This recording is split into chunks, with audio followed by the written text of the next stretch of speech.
From the Virginia Audio Collective at WTJU 91.1 FM and Brown College at the University of Virginia, this is Symposia.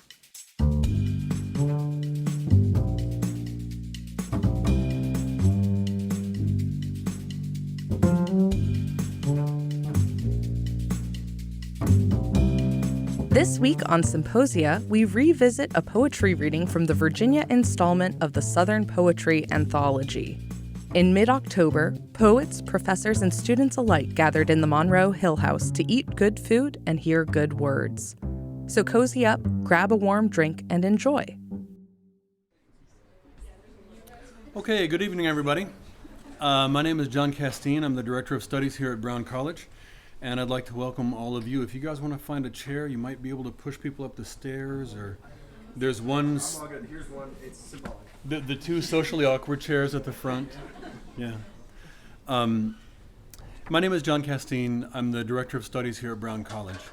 And I've got some thanks to give right up front. I'd like to thank Jim Cohn, who's at the back of the room, the principal of Brown College, for allowing us to use his home for this reading. I'd like to thank our podcast and audio producer, Sage Tangoy, who is in the other room running sound. Sage, thank you so much for doing this. And Chris Oxter-Kalnis for her work publicizing and arranging logistics for the reading. Chris, in the back. Chris is the lifeblood of Brown College, without which there would not be. Last but not least, Eli Hiskett for producing our flyer. Eli is a student here at Brown College. Thank you so much, all of you who helped make this possible. Last year, the Southern Poetry Anthology series from Texas A&M University Press came out with its Virginia volume. They're doing one volume per year, all of the different southern states. I was very grateful that people offered, to consider my poems for it, but it gave me a chance to think about Virginia and place and the importance of literature or literary tradition in a place, which led me not just to Virginia generally, but to UVA specifically. So I want to talk very briefly about what this place means. And specifically, there's a sort of a happy and unhappy confluence of events this week in American poetry with the death of Louise Glick. I did not know her well. Like many people, I admired her. I found her confounding and frustrating and interesting and strange and lovely. But the reason that her work was really important to me was sort of indirect, and it's that my very first poetry teacher, Deborah Nystrom here at UVA, the first poem that she gave us to read was Mock Orange. I remember it very clearly. I remember some of the things that Deborah said on my first day of my first poetry class ever. I remember the other poems that she also gave us to read that same day. High Windows by Philip Larkin, a poem by Ellen Bryant Voigt about Roanoke. But in any of our lives as writers, we run into these totems, the poems that we go back and refer to because they're touchstones that remind us of who we were or let us mark progress in our own lives or growth. And for me, for that reason, Mock Orange is one, and I'd like to read it partly to sort of recognize the importance of teachers and students and learning and carrying things forward. Another great teacher of mine, Jory Graham, said, "Poetry is not a race. It's not something that you win yourself. It's a relay. It's how far you can carry it before you hand it back off to the next person." And that ethic and the ethic that I got from Deborah have been sort of guides for me. And so has this poem, Mock Orange. It is not the moon, I tell you. It is these flowers lighting the yard. I hate them.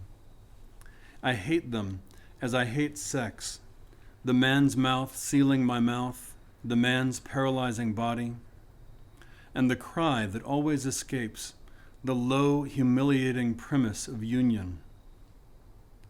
In my mind tonight, I hear the question and pursuing answer fused in one sound that mounts and then is split into the old selves, the tired antagonisms. Do you see? We were made fools of, and the scent of mock orange drifts through the window. How can I rest? How can I be content when there is still that odor in the world?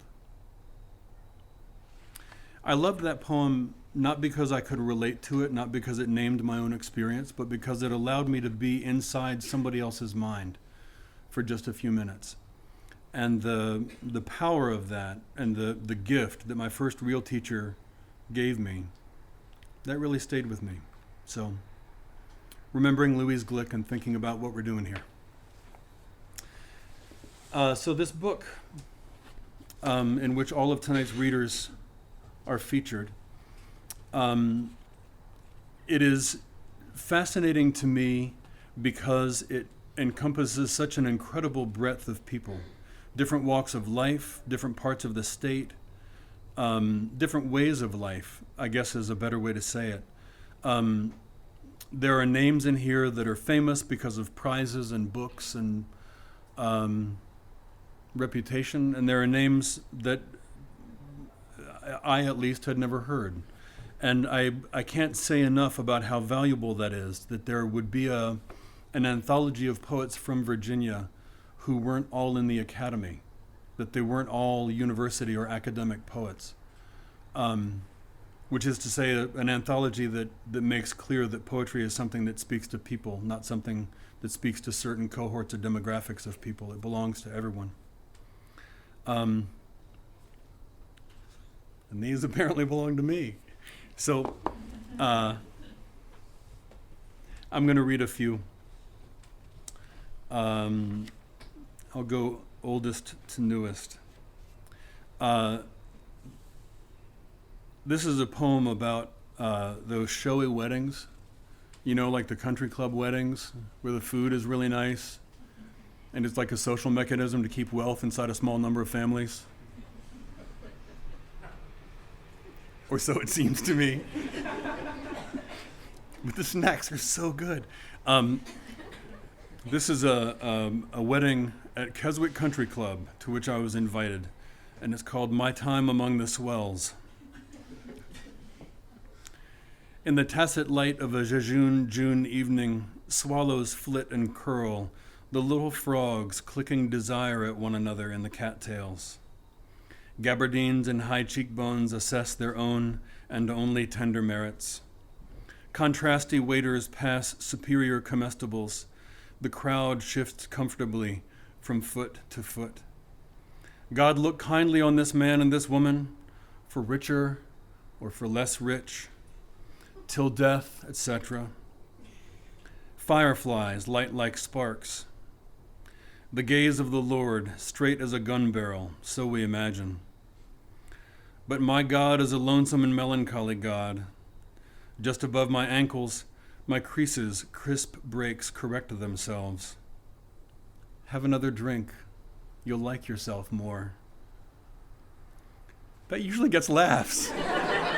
It's a good line. I didn't make it up. Oh, first among equals, delible as memory, indelible as cloud. Imagine an ideal world, its people's lives like ours, mannered, but more spontaneous and fuller of delight. Marriage material out on the stroll because, hey, you never know. For reasons known only to themselves, couples splinter off into bad musical dusk. Someone tells a joke softly, someone laughs a little too long. A trickle of voices threads its way along the stair, sleek words. Indifference is what the world says, and loud in its enormous voice. In full throat, a barred owl calls its audibles. In the poem that's happening now, and now, I am impeccable, gleaming. I understand everything tonight. Abstraction is what's here. Our thoughts are behaviors. They continue in our absence. Imagined, like the future, and overtoned the orange of midsummer, a lot depending on a lot, the drawn thrum of evening's bees, alive and in that golden hour. This next one is about travel, not having great snacks with a bunch of people, but having a small meal all alone. I used to travel in foreign countries, choosing the ones where I didn't speak the language. And then I started choosing the ones where I do speak the language. I speak Spanish. And this was about being in a country where I do have the language, but I don't know a soul. So, dining alone. Manger seul, yes. Perhaps at the bar, straight-spined and right in your mind as rain, or a deuce of your own off to one side.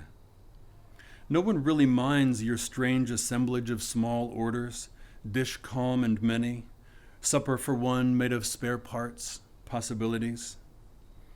You are better than nothing, of course. You mean conversation, a tip, a curious blip. Do they wonder what's gone off the rails, that you're here with no one, that no one lives for your company, no one who loves nothing more than the touch of your gaze across a set table, the badinage of others, a meal on its composed way, the kitchen humming, your name on the tip of her tongue.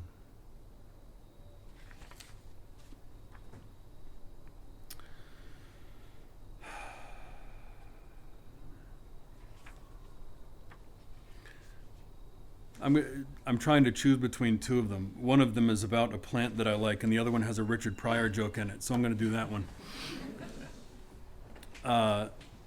You'll recognize the Richard Pryor line because it sounds like me when I'm talking in real life, not me when I'm reading poems that I wrote. So this is called Bird Teasing After the Hurricane. I had been told that you could actually do this, that after there was a huge storm, that if you lay on the ground as if you were dead, that vultures and buzzards would circle and see if you were really viable. So that's what this is about. It's called Bird Teasing After the Hurricane. Hang on a minute. The Richard Pryor joke, the punchline is in the poem. You'll recognize it. But the lead up is it's a dark joke, a mordant joke about how long it takes EMS workers to get to African American neighborhoods, and how one must be careful about what one allows when they arrive. That's his joke, which I love. Once late summer storms blow past and leave high pressure alone in their wake, cerulean skies and bright whippy wind, things start to dry from the top down. They glisten, and I in my kingly leisure lie among the maidenhair ferns, low in the woods by the once parched creek. Imagine how I appear to them, those black and turkey vultures who circle like a posse and endingly sink as they ponder me, naked as the day I was born, as dead and good as dead can get, like a morsel from heaven, 6'1" and $1.85 of solid wish fulfillment, a spread picnic of carrion. They clasp their wings in gratitude. Ah, their good fortune knows no limit. Me as meat on the ground, lungs full of water and nothing behind my face, my eyes open to the sky they circumscribe. See how they acknowledge our grief with hunger, the best sauce. See how the red blisters of their heads turn, fixing on certainties laid out for them like supper without a voice. In my mind, Emmylou Harris is singing with Graham Parsons. They're working through that Louvin Brothers song about the way the true heart's called back home before the scoundrel finds his faith, the father making right what ailed his child. All the jokes we understand are about misfortune. All the ones we don't are about us. That's a good one too, come on. I'm giving you my good material. The birds drop still, their circuits shrinking, fix on me like I'm what's on TV, then spot my pulse. Then a sudden ruckus, frenzy, terror, wheeling away, a wild man screaming poems at the gleaners of misfortune. I ain't dead yet, motherfuckers. That was the punchline. Hot-blooded as I ever was, quick as Clint Eastwood, howling at the birds and world for everything I'm worth.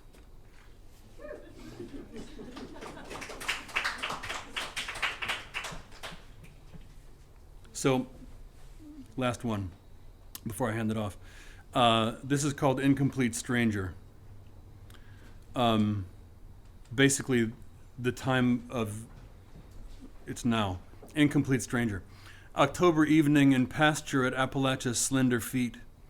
The tufted sprays of little bluestem that flicker like votives on a hill full of early fall snow. Skatey night sounds of raccoon, leaf litter. To the east, a floodplain, reeds. To the west, starlit beneath the new moon, old dog's teeth of the Blue Ridge. Before me, bathed in starlight, the Rockfish River courses from nowhere to nowhere else, like a vein of the landscape's earthly body.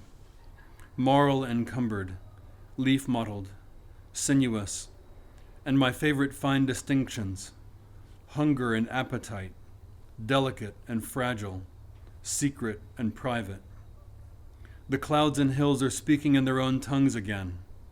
Opaque blue-black veil of evening, opaque lacunae of the past.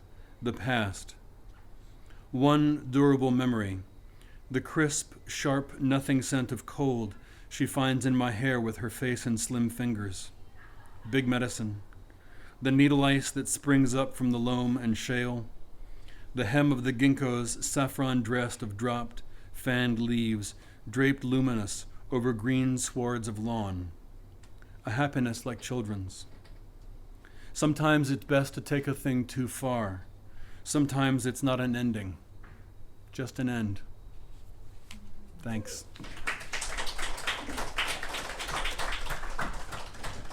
Do I remember that Leah is next? Is Leah up next? If my alphabet serves me, that's true. Leah Green? That's my name. Ladies and gentlemen, my friend and fellow poet Leah Green.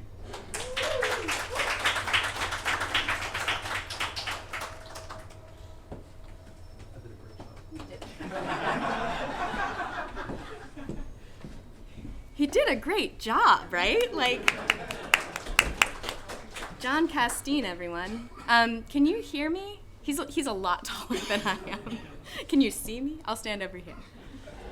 I'm not tall. Thank you, John. John is the person from whom I learned that poetry is not a race, but a relay. It's a very bright torch that he has handed me and that I perpetually hand back to him. And he's inspired me too to read a Louise Gluck poem. So I'm going with my favorite, The Wild Iris. At the end of my suffering, there was a door. Hear me out. That which you call death, I remember. Overhead, noises, branches of the pine shifting, then nothing. The weak sun flickered over the dry surface. It is terrible to survive as consciousness buried in the dark earth. Then it was over, that which you fear, being a soul and unable to speak, ending abruptly, the stiff earth bending a little, and what I took to be birds darting in low shrubs. You who do not remember passage from the other world, I tell you I could speak again. Whatever returns from oblivion returns to find a voice. From the center of my life came a great fountain, deep blue shadows on azure seawater. That's Louise Gluck, everyone.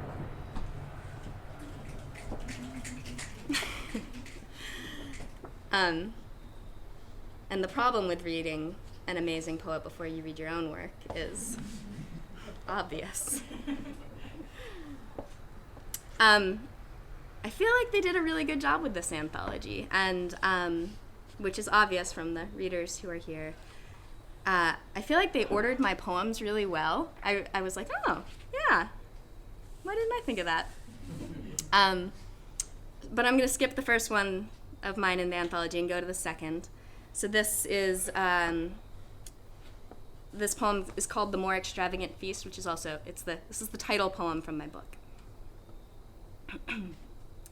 The buck is thawing a halo on the frosted ground, shot in our field pre-dawn.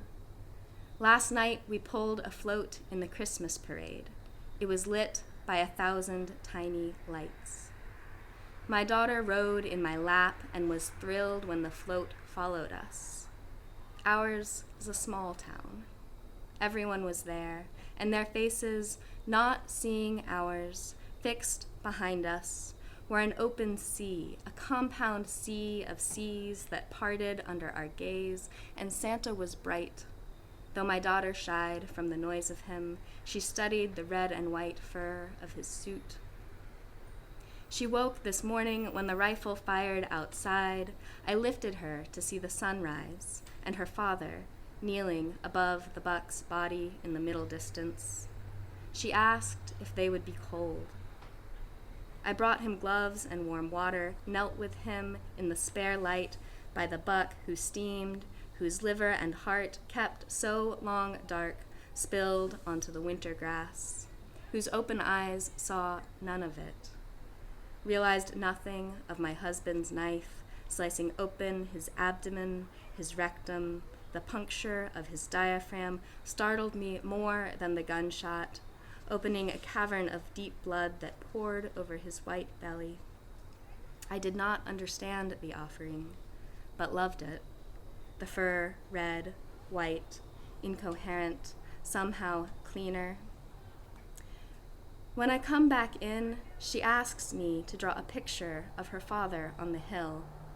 I pick her up.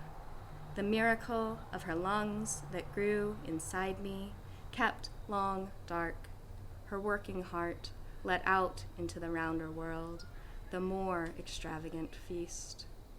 The miracle of her dad on the hill as we draw him in his big coat warm.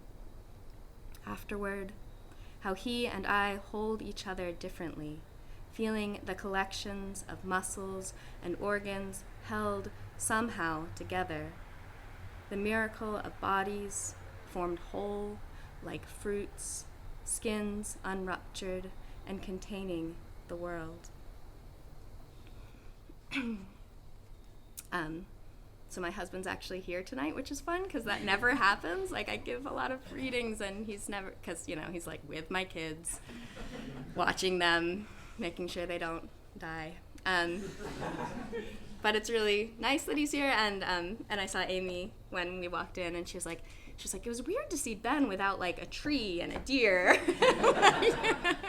So I'm glad I could. More than that. He's also a babysitter. Yeah.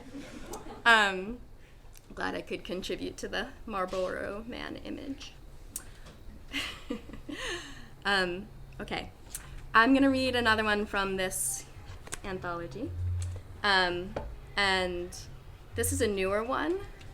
So this one is in the next book, but it's a long poem, so I'm not going to read the whole thing. So I'll like cliffhanger you at some point, which works better in fiction. Jacob have I loved. 1.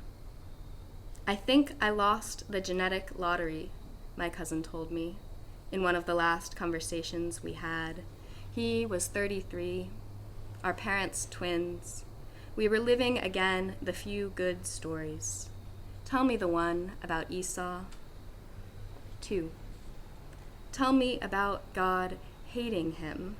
I want it to be a problem of translation, language, or time. I have never met an Esau. And what chance does a born person have, though we name them all Jacob? Tell me my own daughter doesn't wonder if she's naked. She is running through the yard, explaining something to her sister. I want to keep her from hiding in the understory as Eve did with Adam, children believing they could disappear from God. I'm going to pull a John Casteen here, sorry. Do you guys know the story of Jacob and Esau? Because this poem's not going to make a lot of sense if you don't. Okay, I see some nodding heads. Great, okay. And I'm back. 3. The absurdity of hiding anywhere. I want to show her how to hold her fear like a child of her own, how to ask it between sobs where it hurts. 4. Can I hold you when you're born? My daughter asks. She is sitting on my lap. We're sorting photos of my cousin. Every one in time collapsed. Not a good shot at any age. I hold up the best, a young man, to take a picture of the picture for the obituary. I orbit it for some time, trying to remove my body from the light, believing the shadow on his face is from me. 5. I've tried to remove my body. How afraid have I been of being found in it unblessed?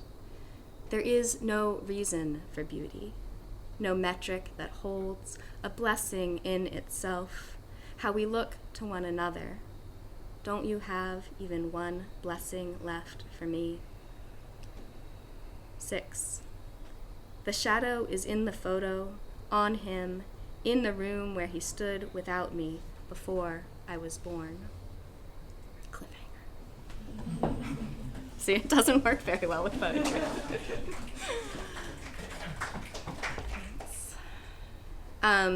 Okay. One more? 2 more? How are we for time? Yes. Everybody said yes. We are for time. That's how. Okay. Okay, this one is called The Transitive Property of Song, and it has an epigraph, which is a headline from Smithsonian Magazine. Epigraphs are those things that you see, those annoying things. I'm a teacher, so yeah. Jacob, Esau, epigraph. Okay, so the headline from Smithsonian Magazine is that birds sing to their eggs, and this song may help their babies survive climate change. Of course they sing. We have given them no other verb.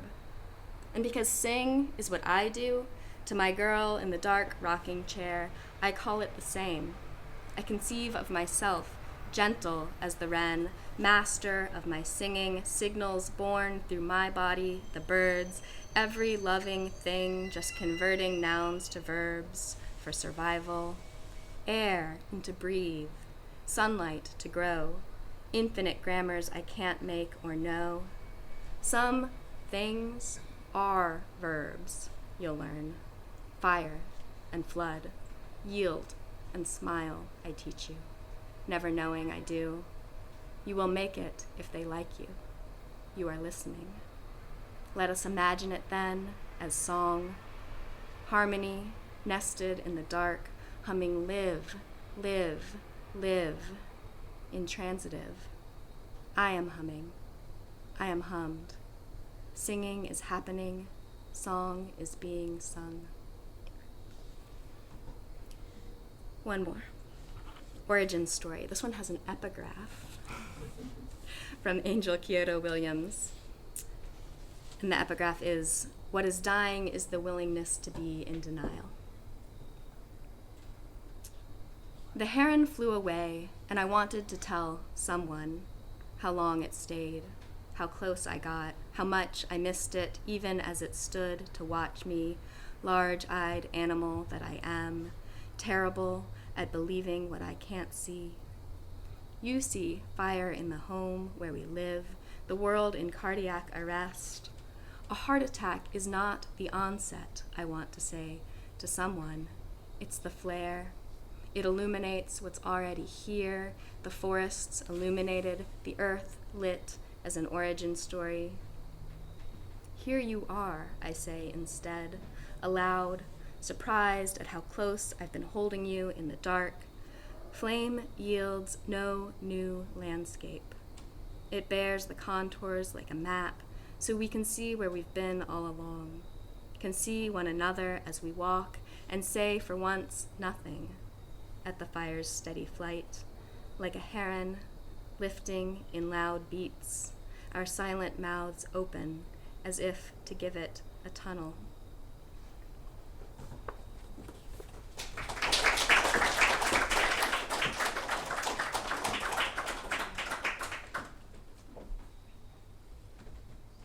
Everyone, Robert Wood Lynn.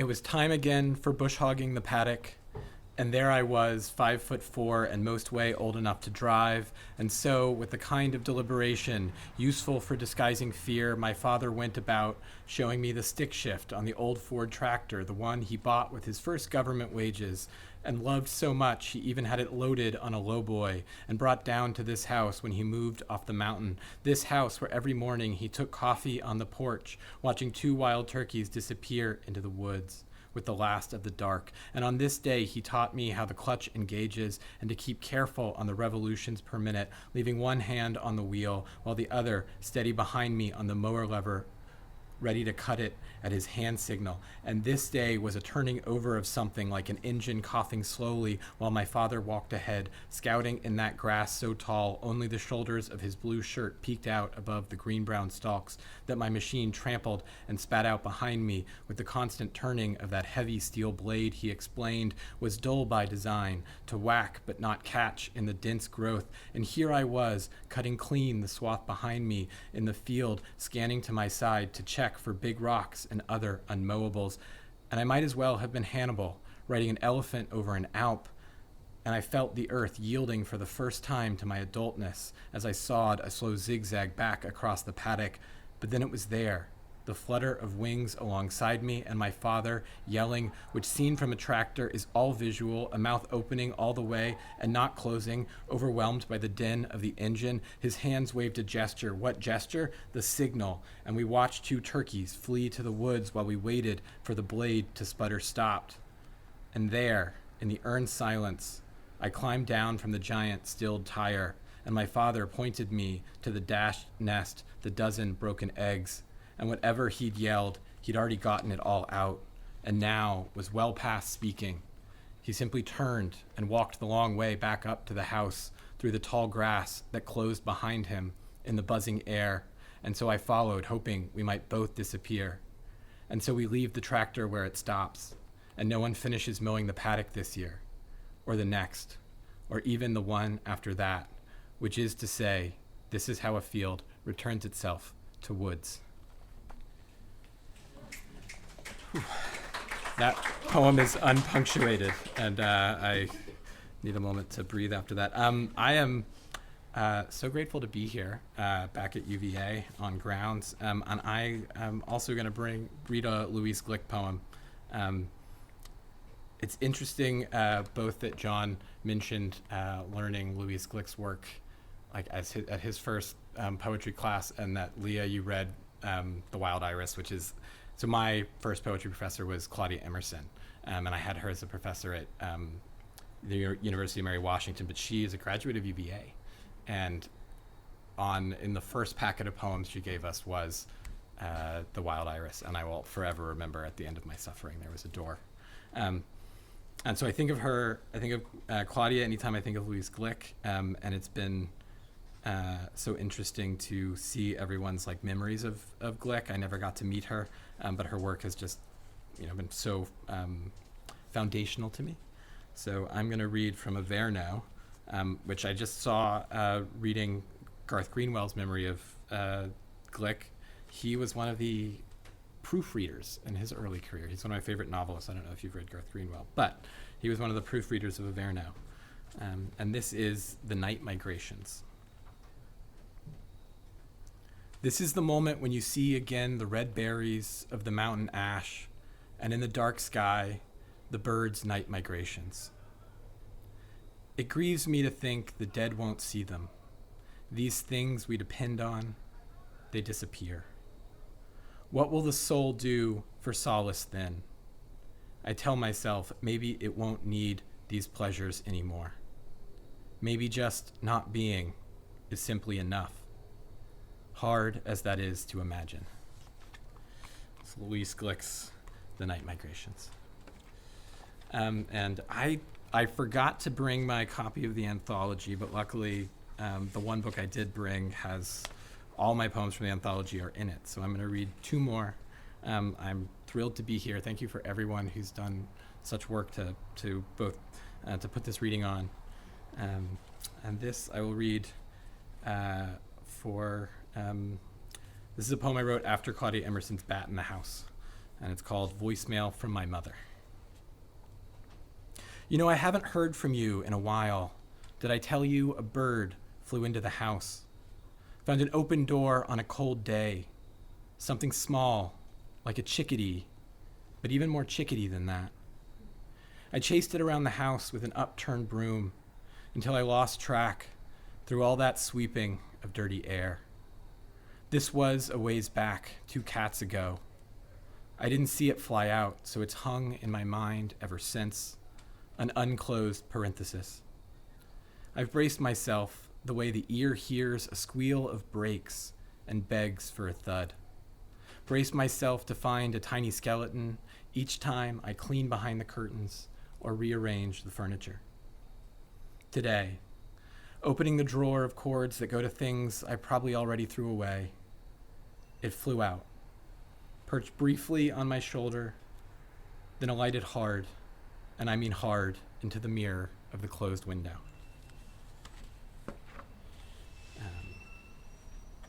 Someone once asked if I had someone once was like, you have a lot of dead birds in your poem. And I was like, no, it's just 2, but it's more than 2. So I'm really excited to be back here at UVA. I graduated from the law school here like 11 years ago, which is sort of wild. And one of the nice things about writing poems is that they exist in a space separate from the truth that's like really informed by the like real world. And so poems have settings that are like on the page, and then they have the real setting that comes from that like inspires it in your mind. And so I'm going to read my last poem is a poem that's set. You can't tell it by the poem itself, but it was set here in Charlottesville, or Albemarle County specifically. I used to live on a 70-acre farm out by Pantops in like a converted cider house that was very gently converted for living. And it was right on the Rivanna.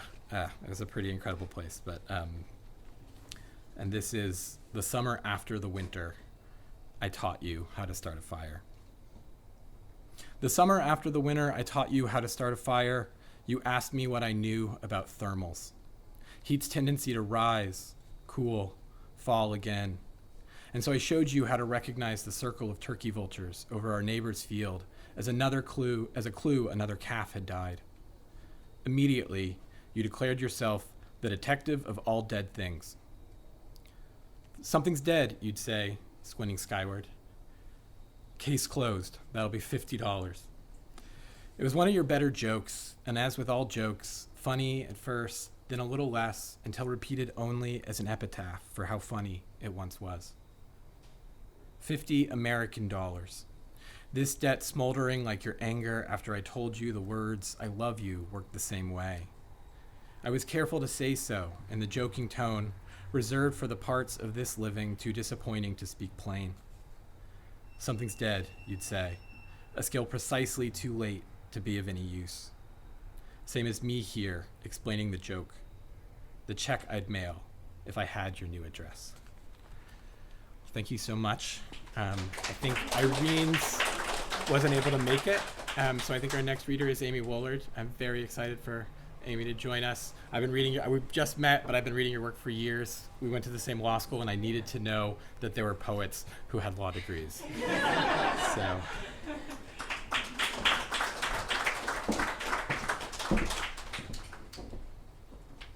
Hi. This is like, being in a doorway is really challenging my assassin sensibilities. So like, if you all see someone coming up behind me, just like nod or like wave or something and warn me. Also, I realize I'm the closer. If anyone needs like biscuits or pimento, like go for it. We're almost done. The pimento cheese is actually very good. It's important. It's important that it's good. I am thrilled to be here. John, thank you so much for bringing us all together. Eli, Chris, everyone who helped put this together, I really appreciate it. It's a beautiful space. It's a beautiful night.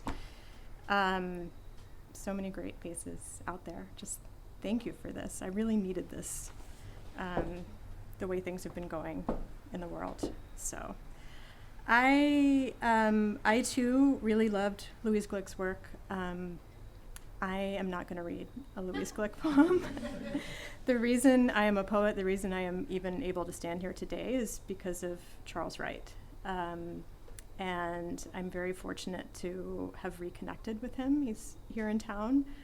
I call him my poetry dad. I always have. That's what he was to me. I came to UVA as like a very green 16-year-old who had no idea what college was. And he pretty much got me through and sent me off on my poetry way. So I'm going to read a poem of his in this book.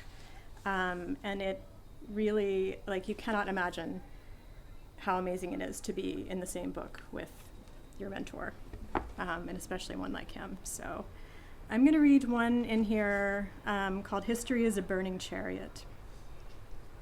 This is Charles. I cannot read like him. He's the best reader I've ever heard. He is funny without trying. No offense, John.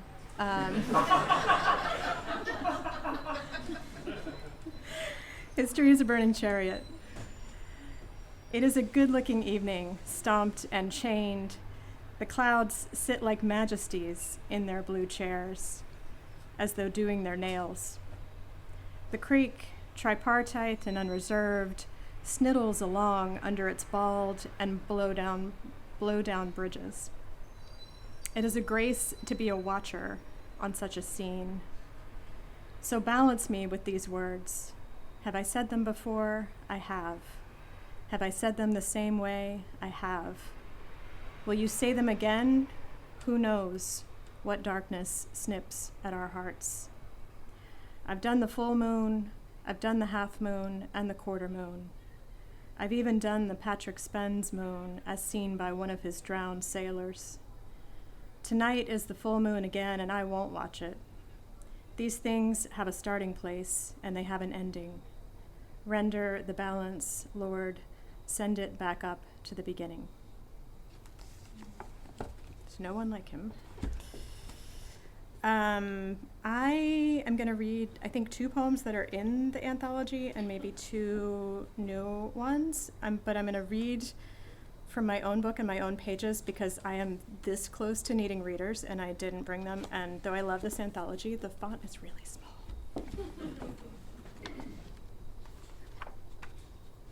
So I'm going to read one that's in, I get to say my first book because I'm writing the second. And it's part of, I'm really lucky my sister's here tonight. It's part of some poems that rely on The Wizard of Oz a little bit, but if The Wizard of Oz happened in the South. But we grew up in a place where mostly what there was to do was like go in the woods and look at what's there. So this one is called A Place Where There Isn't Any Trouble. Girl walks into a house and comes out running. Girl runs down a neighborhood street and a pickup rolls up beside her. Storm's coming. Aunt says, "Girl, you know there are monsters out there and you never know." Aunt says, "Sugar, this storm will run roughshod over the dirt you call childhood. Farm and storm spread so wide they each get a name." Whiskey rolls down her throat and lights the farm on fire. Aunt says, "Girl, there are monsters in this world you'll call friends in the next. Storms that'll write your name in the sky. Clouds that roll up and announce you like a choir. A fire don't chase, but it catches. The bells of the neighborhood church keep pealing on without you and do not call you home. Around here, ugly ain't a name for the way somebody looks, but how she talks or talks back. Rotten isn't just for apples, it's for how she acts. Girl walks into the woods and comes out a monster. Storm kicks up beside her. Mongrel paces just behind her footfall.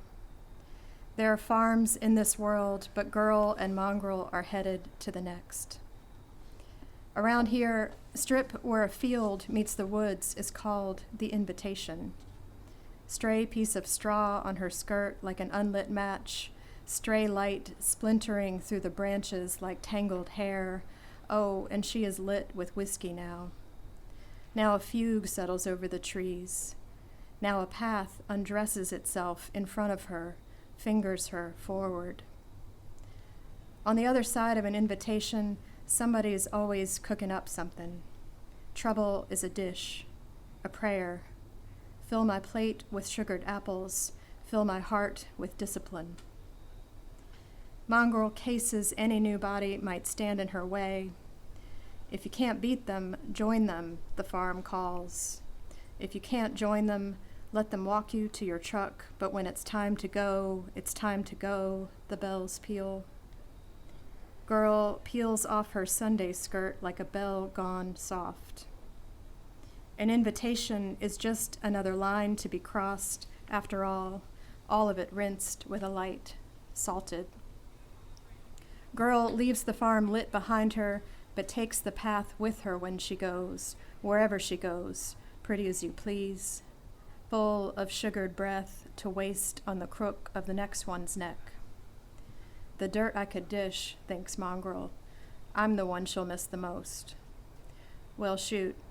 Somebody gotta be the one who stands burning on the porch, waves aunt. And somebody gotta be the one to get lost. Cute. So I think I'm writing a second book, and when I've lived in Charlottesville a long time.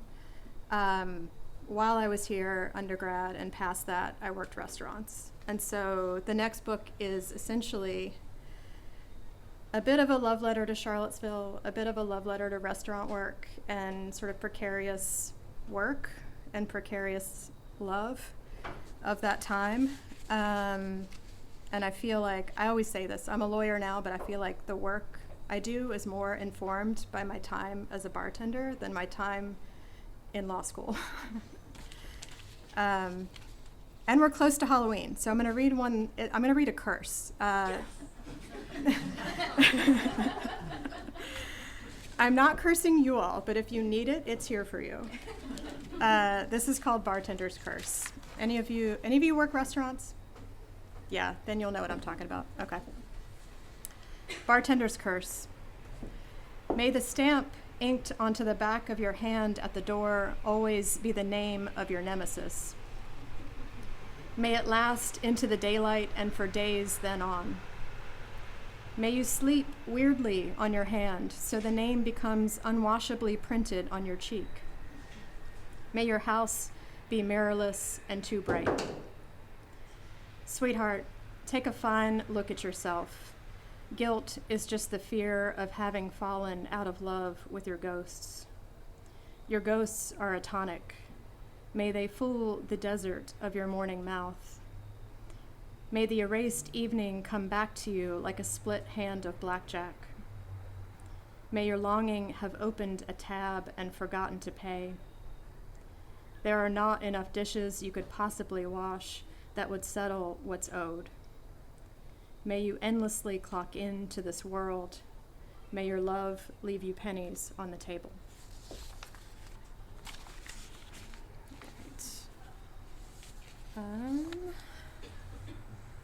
How we doing? Yes, love it. Okay. This is called Tend. That sun sure knows what it's doing when it goes down. Too long to stop now, our song warns. Desire is dead, long live desire. The bruised tomato of late July, the low-top all-stars banging in the dryer. Even the cicadas are tired of having to repeat themselves. Sugar, you have a favorite drinking glass because you know one cathedral day you will break it. Like you, the forsythia's long gone. Our allowed yellows, lemon twist, time cards, hard pats of butter on a cold plate. Later and late there is only prep and an endless pouring, bourbon, confession, branch, a body loosened from its own work. Humidity, a dream rain has about all its teeth falling out. All our punched hours, love. If you don't have to go home, then where? We are asking for a loan, Orpheus says, and Hill signs its name on a bar napkin. All right, last one, but a long one. This is in the anthology. I think it is. I have never thought I would be someone to do title poems, and I did one in the first book, and this is going to be one in the second book. But this one, I was very fortunate to have go in the New Yorker, and I say that only to say I actually got emails from restaurant people all over the country saying, like, I saw myself in that, thank you. And I feel like that is the best endorsement. Like, I want to put that on the back of a book because that's the best endorsement I will ever get. So this is called Wage, and I'll thank you all now. One by one, as they burned out, we triaged the light bulbs to priority slots around the house. The bedroom still held a candle for us. The walls stayed rented white. I can take almost anything at this point. The waking wince of morning, which is afternoon, which is like someone holding tightly your hand while you're wearing a ring. The kitchen litigates our unreturned dishes. The birds have not yet learned to mimic our phones, but coolly master car alarms and the dog's longing. Baby, paradise will be a house without linoleum floors, edges puckered up like an open carton of milk, its origami lip. All I need to know is the time of day and the names of the regulars. Not their names, but what they drank. Old-fashioned, car bomb, purple rain, dirty sky. Showing up is a full-time job where the paycheck is a paper ghost tendering the wrong kind of zeros. It was the year of the drought. Our stacked cash never laid flat. We pulled one bright 20 and kept it rolled like a rumor. A season fleshed out by what fell. Ice into a glass, a dress onto a floor, a girl into a grind. Once, a boy off a fourth-story roof. What you get is to be changed.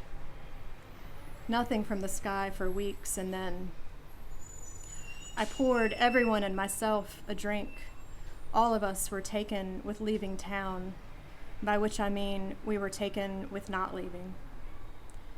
The town took as fact we'd be back. It'd all be here waiting to step into, like a dress or a downpour, the house, the glass, the time of day. Even the boy come back as a bird, thin beak tilting at every wind-felled scrap. What was that? What was that? The night downtown blacked out, we walked out of the bars unbanked, as if it were the first snow, arms raised to catch what on our skin. I felt it melt into me anyway.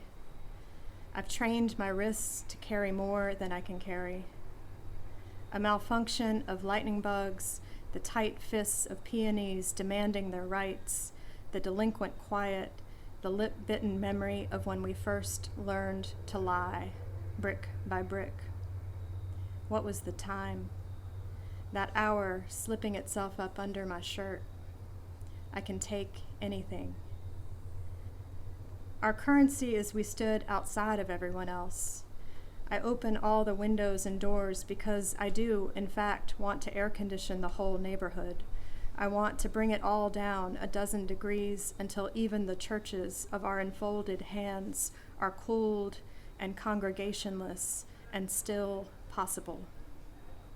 My sleep put each next day on layaway until the once too many. I came back and you did not. How could I even touch it? Your love like an orange wedge breaking apart in my mouth. The sky touches the birds, and the birds keep their distance, faking thirst and emergency. Why, it's no stretch for us to see how anybody, in the right light, surely will confess to something they didn't do. Thank you all so much.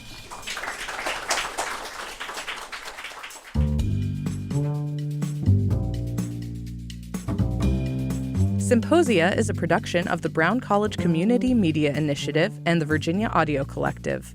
This episode was produced by Sage Tangway. A special thanks to John Casteen, Amy Woolard, Leah Naomi Green, and Robert Wood Lynn for sharing their words that evening and on this podcast. Subscribe to Symposia and our sister show, Circle of Willis, wherever you get your podcasts.